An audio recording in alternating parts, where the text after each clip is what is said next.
वकीलों ने बहिष्कार कर दिया कि आप खड़े क्यों हो रहे उसके लिए, और ये अकेले खड़े हुए। सुप्रीम कोर्ट के बड़े से बड़े वकील, पूरा हड़ताल हो गया, जाम हो गया, सब कुछ हो गया, और जमानत लेके आए जज से।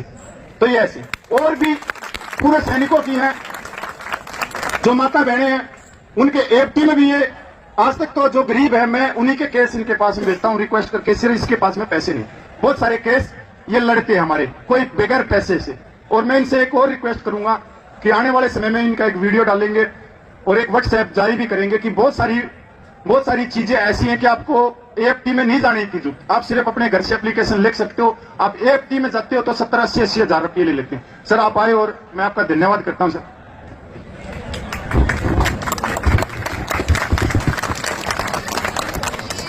जय हिंद, जय हिंद, जय हिंद। मेरे आदरणीय वेटरन्स, कुछ हमारी माताएं बहनें भी आई हुई हैं, मैं आपको सादर नमन करता हूं और सैल्यूट करता हूं।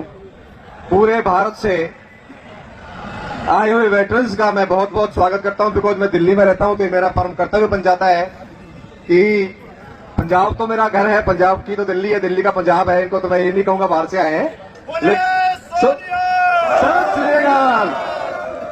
आज अगर हमें थोड़ी कुछ ओआरओपी में कुछ सफलता मिली या कुछ शेयर मिल पाया, हमने रुड़की लूटा है, मैं तो ये वर्ड कहूंगा, तो ये आज देन हमारे पंजाब के भाइयों की है, जिन्होंने आके दिल्ली में पूरा समर्पण किया और हम सबका सहयोग हुआ और एक बड़ा सक्सेसफुल मूवमेंट हुआ, तब जाकर के हमें ये कुछ मिल पाया। लेकिन मजा नहीं आया, क्योंकि दिल में जो टीस है, जो कसक है, वो अभी बाकी है।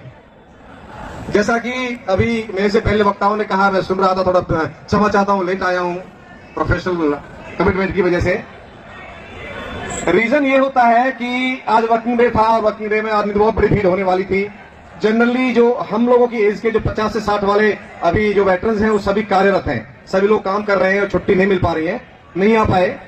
अभी आने वाले हैं 2 बजे के बाद काफी कुछ लोग जुड़ेंगे, तो इसलिए मैं लेट हो गया और इसीलिए भीड़ भी कम है, नहीं बहुत बड़ी भीड़ की हम एक्सपेक्टेशन कर रहे थे।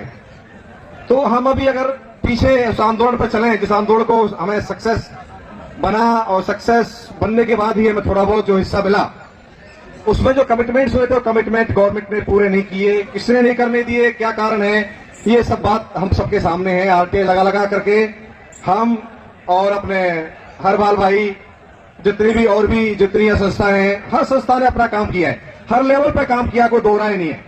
लेकिन हमें जो फीडबैक मिला, मैं नहीं जानता उसकी कितनी सच्चाई है, कुछ सेक्रेटरी लेवल ने भी ये बोला कि भाई ऑफिसरों की जो है वो बहुत कम संस्थाएं, 1-2 संस्थाएं हैं, रोज जब यहाँ आते हैं तो वो भी मिलके आ जाते हैं, और जब हर जवान, हर संस्था जवानों की समस्या उठाती है, लेकिन यहां आकर के सीरियस नहीं लेते, बिकॉज एक डिमांड 100,000 टाइम्स आ जाती है।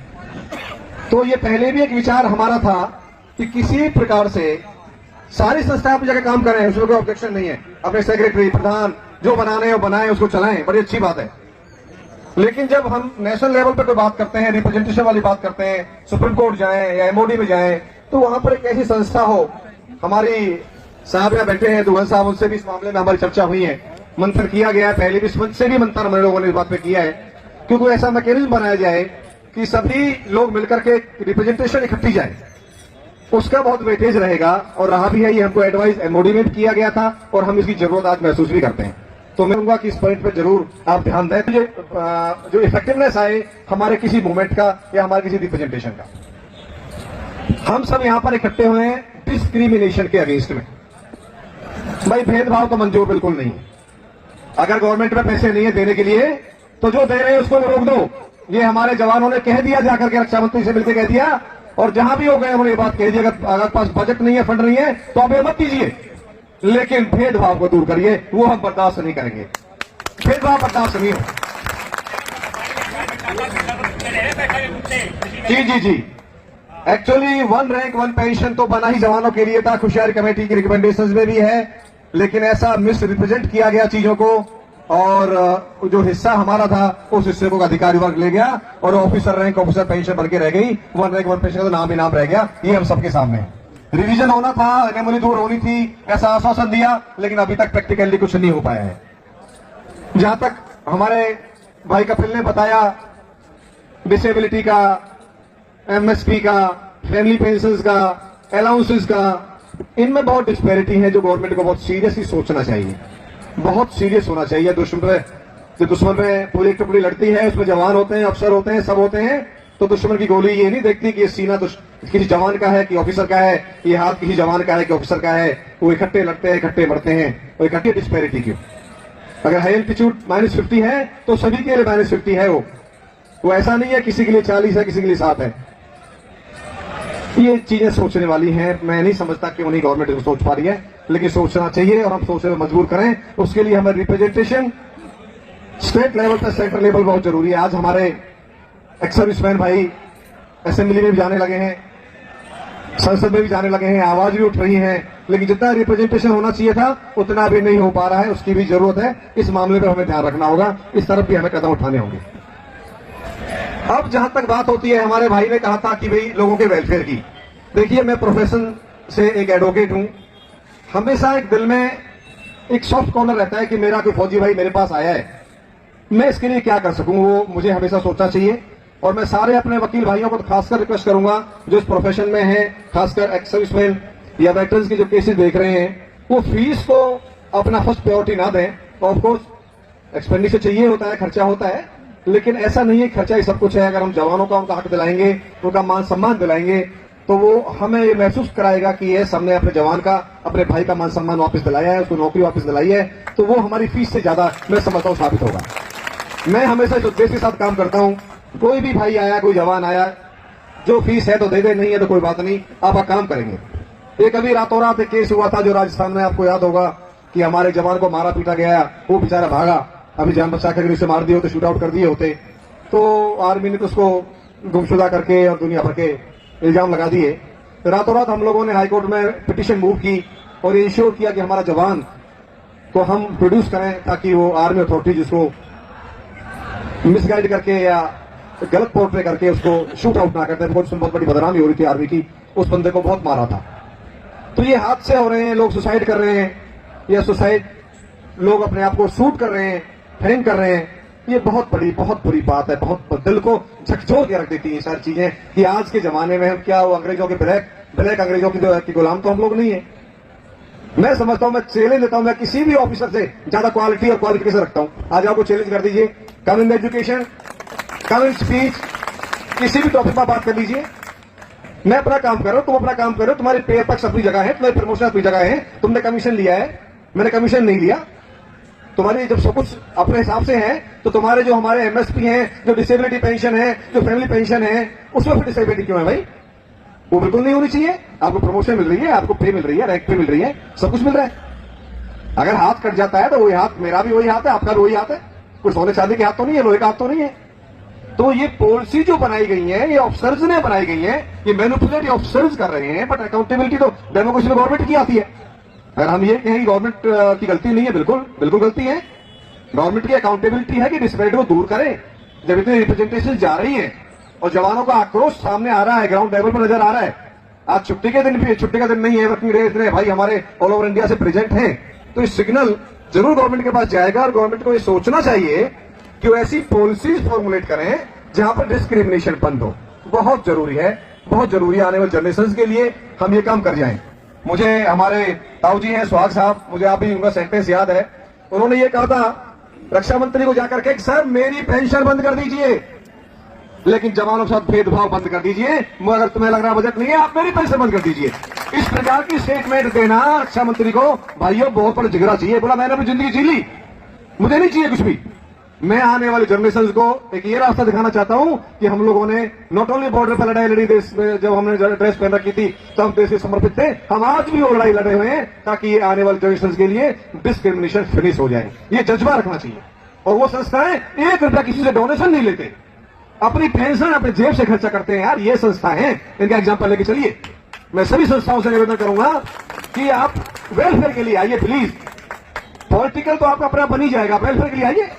कपिल भाई को मैं एग्जाम्पल देके सबके सामने खड़ा है, यंग लड़का है, क्या उम्र है इसकी, इस पे कितने केस लगवा दिए गए, झूठे केस लगवा दिए गए, क्योंकि इन्होंने ये बात सच्चाई कह दी थी। इन्होंने एक वीडियो वायरल कर दी थी कि जहां एक जवान एक कुत्ते घुमा रहा था और वो कुत्ता किसी लेडी का था, उस लेडी ने अपनी कई लेडीज की मॉडेस्ट जो है वो मॉडेस्टी जो है भंग हो गई।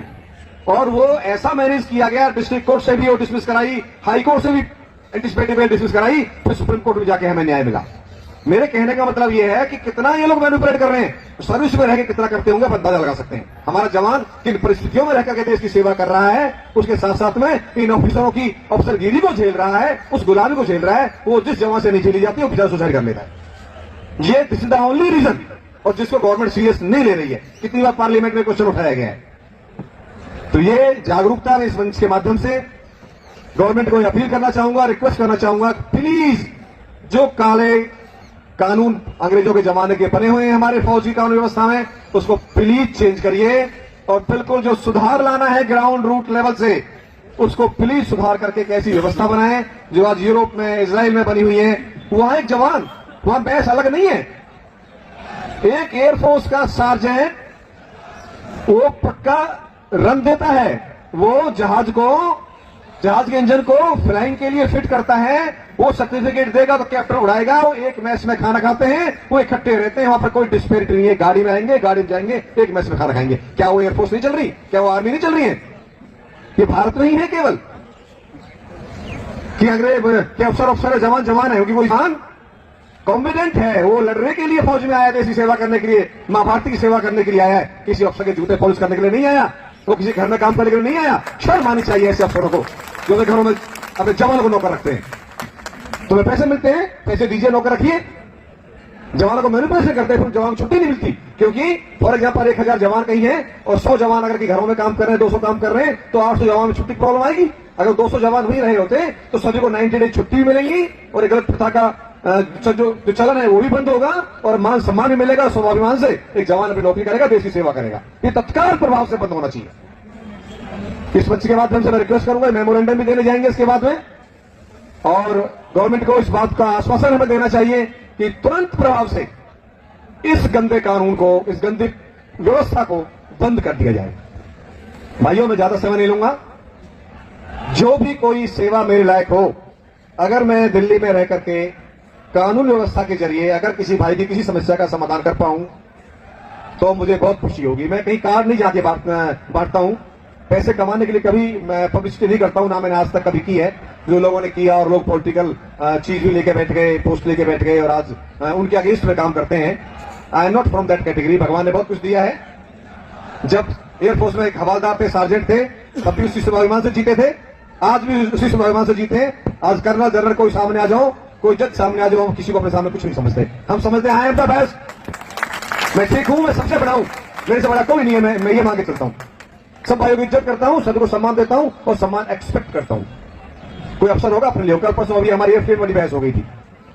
अब वो क्या है कि वो जनरल कर्नल साहब रिटायर होकर के जैक से और एडमिनिस्ट्रेटिव मेंबर तो बन जाते हैं, लेकिन फिर बनने हम जज बन गए। अरे भाई, अब जज नहीं हो, आप मेंबर हो और फौज के अफसर भी नहीं बचे हो। सुनिए हम जो कह रहे हैं, गुस्सा मत होइए, आराम से बैठिए। आपको सुनना पड़ेगा जो हम कह रहे हैं। यहाँ अफसरगिरी मत दिखाइए, हमें यहां तक कहना पड़ा कोर्ट में पड़े में। You are no more option now, you are bound to listen me, listen what I am telling. तो उसने सुना और बैठा। ऐसा नहीं है। जज्बा अगर आपके अंदर में है, आप सच्चाई के साथ हैं, ईमानदारी से काम कर रहे हैं, दुनिया में कोई आपको नीचे नहीं दिखा सकता, कोई गलत नहीं ठहरा सकता। मैं लिख के दे रहा हूं। और हमारे जवानों में ये स्वाभिमान होता है, ये हमारी पहचान है। आज हम सिविल सोसाइटी में जाते हैं, एक जवान की आइडेंटिटी क्यों हो जाती है? यार, ये बंदा कुछ भीड़ से अलग है। क्यों अलग है? रीजन यही होता है कि हमारे कुछ बेसिक्स प्रिंसिपल्स हैं, हमारे अंदर कुछ एक राष्ट्रीय की भावना, जो हमने 20 साल 15 साल 20-25 साल 30 साल जो नौकरियां की हैं, उसमें हमारे अंदर इनकलकेट कर दी गई है वो हैबिट्स कि हम देश के प्रति गलत नहीं करेंगे, हम समाज के प्रति गलत नहीं करेंगे, हम अपने दोस्तों के प्रति गलत नहीं करेंगे। इसलिए हम भीड़ से अलग हैं, हम निस्वार्थ बात करें। मैं ज्यादा ना कहते हुए अब मैं पूरे भारत से आए हुए सभी सैनिक भाइयों का सम्मान करता हूं, अभिनंदन करता हूं। बहुत बहुत धन्यवाद आप सब आप आए, और मंच का भी मैं सम्मान करूंगा कि आपने मुझे बोलने का मौका दिया। Thank you very much sir, thank you. जय हिंद, जय हिंद।